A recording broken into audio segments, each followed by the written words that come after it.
Joe Biden is a consummate BS artist, and if you think about it, we've all known someone like this.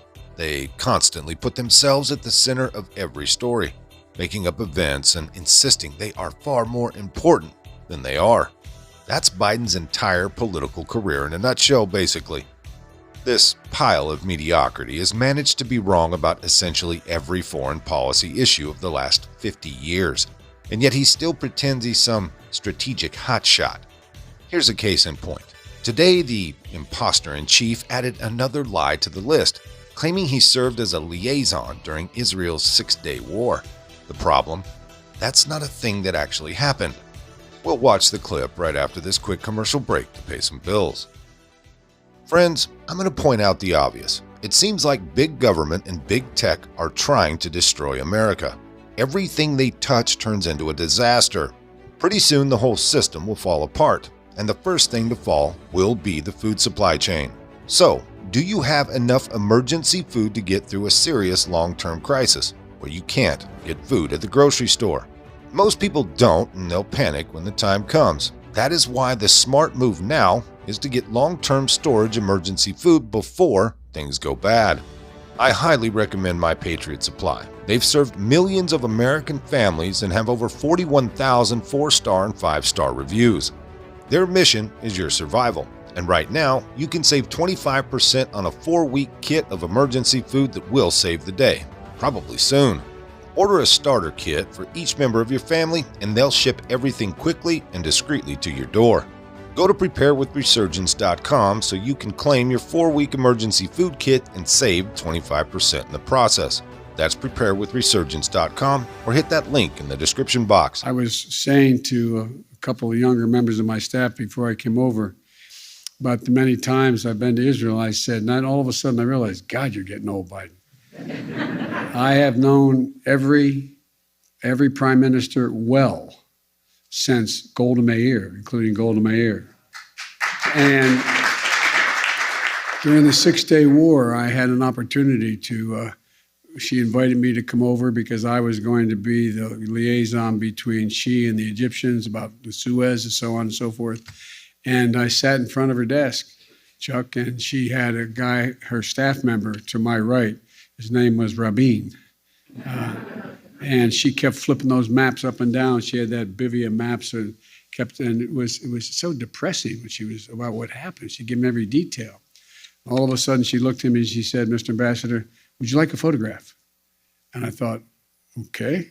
We got up, we walked out, the three of us are standing in that rectangular area outside the office. And the photographers are taking pictures in the press.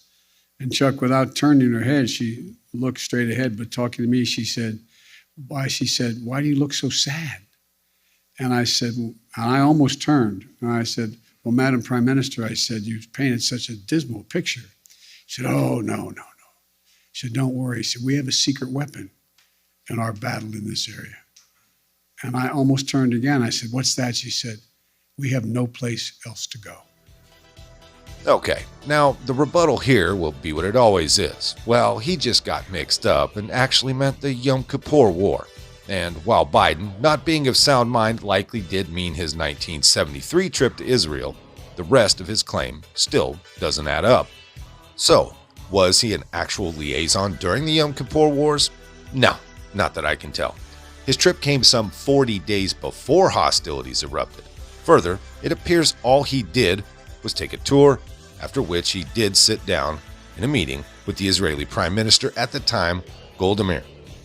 Now, upon a little further looking into, laughably but so on brand as ever, Biden tried to share a bunch of horrible foreign policy advice, such as urging Israel to unilaterally withdraw as a show of peace to the Arab threat. He also criticized their supposed creeping annexation. Honestly, his comments could have been made in 2015 and you wouldn't know the difference. This guy has learned absolutely nothing over the last 5 decades. A declassified memo published by the Times of Israel last year offered some insight into what actually happened on Biden's trip. He even managed to throw in some arguably veiled anti-Semitism. Quote, Biden warned that Israel's actions in the territories it had captured during the Six-Day War including the West Bank and the Gaza Strip, were leading to creeping annexation. Since he believed Israel was militarily dominant in the region, he suggested the Jewish state might initiate a first step for peace through unilateral withdrawals from areas with no strategic importance. The official said Biden criticized the Nixon administration for being dragged by Israel, complaining that it was impossible to have a real debate in the Senate about the Middle East, as senators were fearful of saying things unpopular with Jewish voters. Now, doesn't that just sound exactly like the Beijing Biden we've all grown to detest so? Sorry if I seem to be going on and on in this one.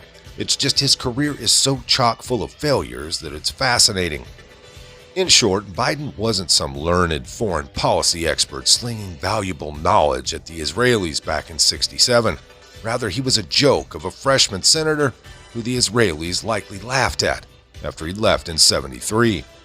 This man is truly a legend in his own mind, and it's pathetic how often he lies about his background.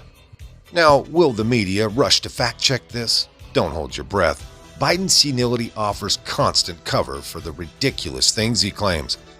But is it really a good thing for the President of the United States to get confused so often? What's worse, that he can't keep dates straight, or that he lies about what happens on those dates? I don't know. I report, you decide. We want to start tonight with Joe Biden, the isolated and deeply unpopular president of the United States. At this point, pretty much no one likes Joe Biden or will admit it. The latest USA Today poll has Biden at a terrifying 38% job approval rating. Biden's been in office less than a year, and already 2/3 of voters do not want him to run again. How unpopular is Joe Biden as of tonight? Let's put it this way. He's only 10 points above the single most despised person in the United States, which is his own vice president. Jeffrey Epstein now has more admirers than Kamala Harris does. And that is the territory that Joe Biden now occupies. So it's genuinely bad, and it has political effects, as we saw last week. The question is, why is this happening? Why are people so dissatisfied all of a sudden with Joe Biden? Well, the obvious answer is, and you're going to hear a lot of people say this, Joe Biden is senile and ineffective. But if you think about it, that's not true. It can't really be true, because voters knew perfectly well all along that Biden was doddering. They knew that when they elected him. It was obvious even then. In fact, it was part of his appeal. Biden was too slow to be threatening to anyone. This was not a guy who was going to be making a lot of sudden moves.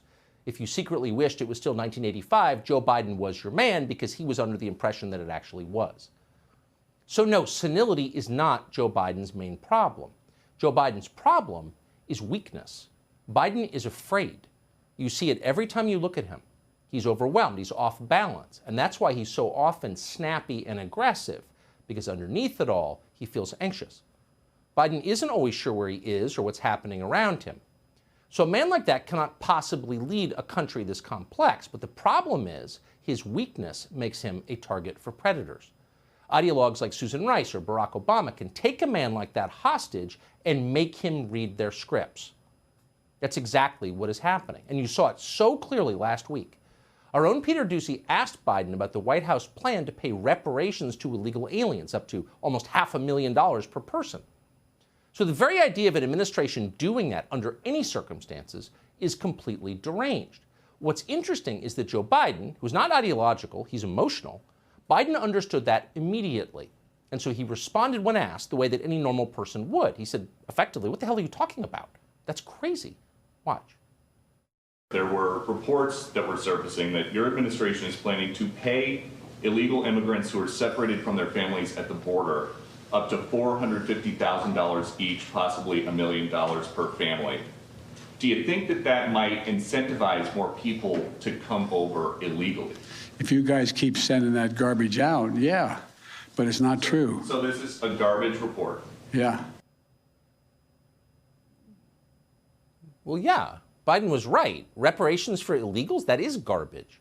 And most people think it. A new poll by the Trafalgar Group shows that fully 2/3 of the country, that's a majority of Democrats as well as, of course, a majority of Republicans, believe that idea is nuts, because it obviously is nuts. Paying people to break our laws? What are you, crazy? That would destroy the country, obviously. Now, whatever you think of Biden, he's been in politics for more than 50 years. And at this point, if nothing else, he's got a pretty good gut sense of these things. So the second he heard that idea, the second Peter Doocy presented it to him, he was against it on instinct. Unfortunately, Joe Biden is no longer in charge. He no longer makes meaningful decisions. The ideologues are in charge. The Obama people are in charge. That's the point. That's what we're watching. So after that moment, they hauled Joe Biden before the Central Committee. They gave him a good re-education. And the next thing you know, Biden is out there dutifully repeating their lunatic slogans. Watch this.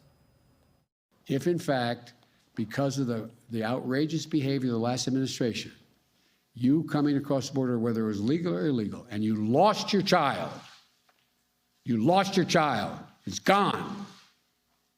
You deserve some kind of compensation, no matter what the circumstance. What that will be, I have no idea. I have no idea. You see that? The narrowed eyes, the finger pointing, the jabbing in your face. Notice how angry Biden looks in that clip. This is not a man who's in control, not of his own emotions, obviously, but also not of the administration he supposedly runs. The ideologues are in control, and that is a huge problem for the rest of us. It's a problem because ideologues have no interest in the lives of actual human beings. Ideologues care only about their theories, about the bright new future they are building. Human beings are just speed bumps on the way to utopia. Some of this came by way of redstate.com. If you liked it, hit that like button. Subscribe if you haven't. Leave a comment down below. There's a PayPal link in the description box, so please put $1 in the bucket on the way out the door. I'd like to thank everyone for all your donations. They're much needed and much appreciated. Now, with all that being said, we'll see you next time. Come on, move. Move. Easy, easy.